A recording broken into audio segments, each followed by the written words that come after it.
What Ibadan summit, opposition summit means for Peter Obi if he can take the advantage of coming together of all the opposition leaders.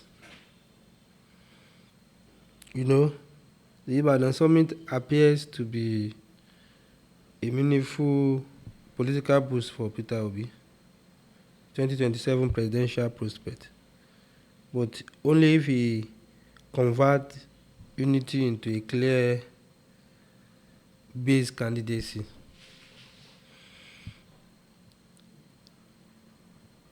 Why it could help? What are the reasons why it could help Peter Obi of becoming the next presidential candidate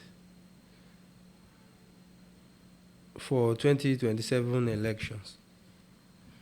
One is that coalition legitimacy, it signals elite level coalition beyond the obedient base. The summit brought together major opposition figures across parties, including Peter Obi, Atiku Kwankwaso, Makinde, and others, with a stated goal of presenting a united opposition against APC in 2027.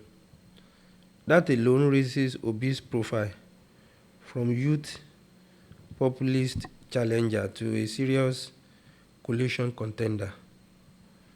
The second reason why it may be a benefit to Peter Obi is Ibadan Southwest matters strategically. Obi's strongest 2023 identity was heavily tied to youth voters, urban reformists, and the Southeast South. Engagement with Seyi Makinde in Oyo and a summit in Ibadan opened a path towards Southwest bridge building. Critical because defeating an incumbent often requires broader regional penetration, especially in Yoruba political terrain. The third reason why it is important to Peter Obi is that coalition politics may reduce vote fragmentation. One of Obi's biggest structural problems in 2023 was opposition vote splitting. A single candidate framework could consolidate anti-incumbent votes. They were previously divided among Labour, PDP, and NNPP blocks. If Obi emerges as consensus candidate, this could significantly improve his electoral math. Another reason is it strengthens his national statesman image. His meetings with Makinde and Goodluck Jonathan suggest he is actively cutting establishment and cross-regional stakeholders, which may reassure voters who previously saw him mainly as an insurgent reform figure. What are the major risks still ahead of Peter Obi?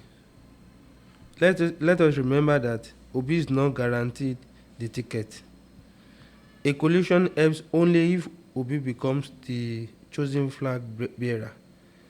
Atiku Kwankwaso and other heavyweight figures also have national structures and may compete hard for the same slot. What is the assurance that Peter Obi will get the ticket? Two, what are the major risks still ahead? Two, internal desire to fracture unity. Nigeria coalition often collapse over zoning, ego, and party machinery.